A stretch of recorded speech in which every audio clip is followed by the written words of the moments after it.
So as you are looking for homes online and deciding on which ones to tour, which ones to heart, and all that good stuff, you may be seeing something that looks like this, or looks like that as it relates to your estimated monthly payment, okay? And so if you're seeing that number, I wanna make sure that you are changing up a couple of things so it can be as accurate as possible, even though it'll still be estimated, all right? And then this is gonna be especially important as you consider interest rates, right? You consider what monthly payment you're most interested in, kind of that range. And even if you don't have a pre-approval yet, right? You can kind of start to look at what the list price may be compared to if it falls where you need it to fall, but that will only happen if you change a couple of these numbers. So I'm gonna do a quick screen share so you guys can walk it through with me. But please, please, please, as you are searching for homes, please change these numbers. That way you can feel more comfortable and more excited when you do land on the home that makes your heart sing and makes your heart smile, okay? Because I wanna be the one to show it to you, but I also wanna be the one to make sure that it falls where it needs to fall in terms of that monthly payment, because you are marrying that monthly payment, but dating the interest rate, all right? Y'all ready?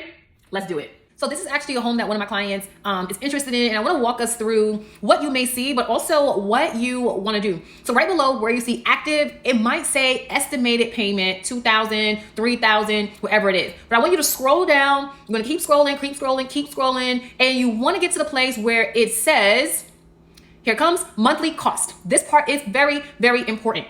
Where it says principal and interest, you want to hit that drop down, and we're looking at down payment and the interest rate.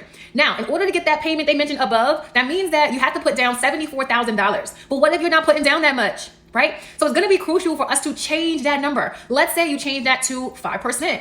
Now, what will that do to our down payment? But also, what will that do to our monthly payment? That is a $600 difference, all right? But maybe you know that you have a certain dollar amount, let's say $30,000 toward your down payment, right? So you put down more. What will that then do to your monthly payment? Okay. Now, the other thing that you want to do, the differences with the interest rate, okay? Because maybe we're at about 7% interest. What will that then do to our monthly payment? Now, if you don't have a pre-approval, you probably don't have an interest rate. So you could call it 7, you can call it 6.5, but you definitely want to understand and be mindful of what those differences will be based on the interest rate you have been given. Now, the other thing you want to consider, optional but recommended, if you're working with a realtor or even a lender, you could put in the exact amount of property taxes. You could also, if there's an HOA on the property that you're thinking about, this should be accurate, but if it's not, you want to go ahead and change that. The reason why we're doing this is so that we can be as prepared as possible, so we can minimize any surprises, especially if you find a home that you love, love, love, right? And you want to move forward and then come to find out that it's not in that monthly payment.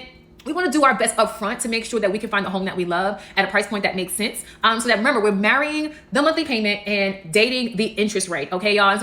So there you have it. One of the very important things that you want to do if you are looking for homes online, especially if you are on like Zillow, Realtor, Redfin, any of those sites, please, please, please double check that you are changing the numbers necessary for that monthly payment, so that when you hit that I want to see the home button, you know that it meets your needs and you can comfortably go ahead and move forward. All right, y'all, so Tamasia here from First Class, and that is your Thursday home buying tip. I'll see you guys later.